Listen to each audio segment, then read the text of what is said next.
సర్వోన్నత సర్వసృష్టికర్త సర్వాధికారిని కొన్నాళ్ళు తండ్రి, ఇప్పటికి మమ్మల్ని ఎంతగానో నీ రక్షణగా నీ కాపుదల నుంచి బలపరిచి ఆశీర్వదించడానికి స్తోత్రాలు.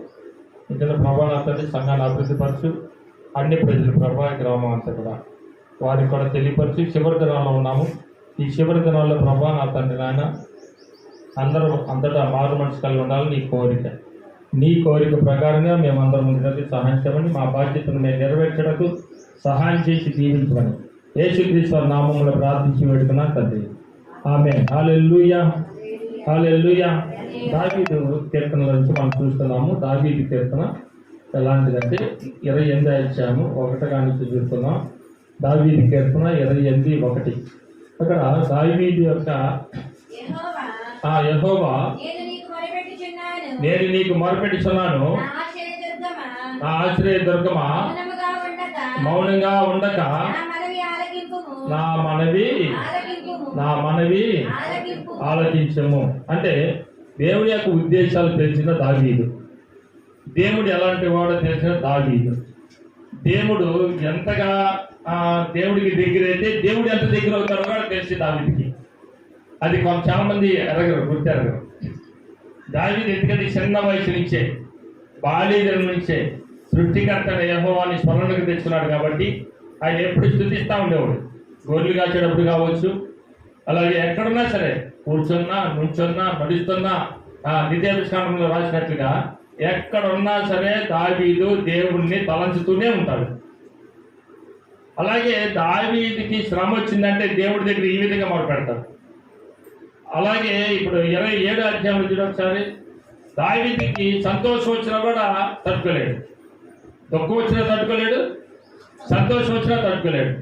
అంటే తెస్సలోనికీయులు అంటారు కదా, ప్రతి విషయంలో కృతజ్ఞతాస్తుతులు చెల్లించడానికి. అలాగే ప్రతి విషయంలో కృతజ్ఞతాస్తుతులు చెల్లించాలి అంటాడు. గమనించు. 27 చూడమ్మా ఒకసారి. 27 అధ్యాయంలో ఏమంటాడు? యెహోవా నాకు వెలుగును రక్షణనై ఉన్నాడు, నేను ఎవరికి భయపడను. ఇక్కడ చూడండి, సంతోషం వచ్చి తట్టుకోలేడు, దుఃఖం వచ్చినా తట్టుకోలేడు, బాధ వచ్చినా తట్టుకోలేడు, ఆనందించినా తట్టుకోలేడు, ఆనందం వచ్చినా తట్టుకోలేడు. యెహోవా నాకు రక్షణ అయి ఉన్నాడు అంటాడు. ఇక్కడ నేను ఎవరికి భయపడను అంటాడు. చూడు ఎంత సాక్ష్యం ఇస్తున్నాడు. యెహోవా రక్షకుడని తెలుసు, యెహోవా దావీదుకు తోడే ఉన్నాడని తెలుసు. అందుకని దావీదు ఇచ్చిన సాక్ష్యం ఏంటంటే, యెహోవా నాకు రక్షణ అయి ఉన్నాడు, రక్షకుడై ఉన్నాడు, నేను ఎవరికి లోకంలో భయపడాల్సిన అవసరము లేదు అంటాడు. నిజంగా అలాంటి ధైర్యం కలిగి ఉండటానికి మనకి గ్రంథాలు ముందు పెట్టారు. దేవుడు మనకి తోడై ఉండగా ఎవడు మనల్ని మనకి విధేయత ఎవడేం చేస్తాడు మనల్ని అనే ధైర్యం ఉండాలి. అదే మళ్ళీ బాధ వచ్చినప్పుడు 28 అధ్యాయంలో అక్కడ అంటాడు, ఏమంటాడు అక్కడైనా ఇందులో? యెహోవా నేను నీకు మొరపెట్టుచున్నాను, నా ఆశ్రయ దుర్గమా. ఏమంటాడు ఇక్కడ? నువ్వు మౌనంగా ఉండొద్దయ్యా, నా మనవి ఆలకించు. ఇక కింద భాగంలో అంటాడు, చూద్దాం. నీవు మౌనంగా ఉండిన ఎడలా నేను సమాధిలోనికి దిగిపోతాను. అర్థమవుతుందా? ఎవరు అయినా సరే మౌనంగా ఉన్నామంటే, ప్రార్థన చేయకుండా ఉన్నామంటే, ప్రభువుని వేడుకోకుండా ఉన్నామంటే, మన కష్టాల్లోని, నిందల్లోనూ, ఇబ్బందుల్లోనూ, ఇరుకుల్లోనూ ఏ సమస్య వచ్చినా ప్రభువుని అడగకుండా, వేడుకోకుండా ఉన్నామంటే, అక్కడ దావీదు అంటాడు, నేను సమాధిలోకి దిగిపోతున్నాయా. బ్రతిమలాడుకుంటున్నాడు. అక్కడ బ్రతిమలాడుకుంటున్నాడు. నువ్వు మౌనంగా ఉంటే నేను సమాధిలో దిగిపోతాను, నువ్వు సమాధానం ఇచ్చినాక నేను వదలను అంటాడు. స్తోత్రం చేద్దాం. హల్లెలూయా. అలాగే ఒక ఆయన ఉన్నాడు బైబిల్లో, తెలుసు కదా మనకి, తెలుసుగా. ఎవరు ఆయన? నన్ను దీవించేంతవాడికి నేను విడిచిపెట్టను కదా. యాకోబు ఏమంటాడు?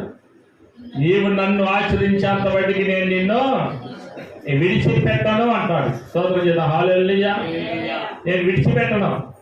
ఎలాగ విడిచిపెట్టడు? ఏమండి ఆయన ఆకాశం ముందు ఉన్నాడు, ఈ భూమి మీద ఉన్నాడు. ఈయన ఏం చేస్తున్నాడు? ప్రార్థనే చేస్తున్నాడు.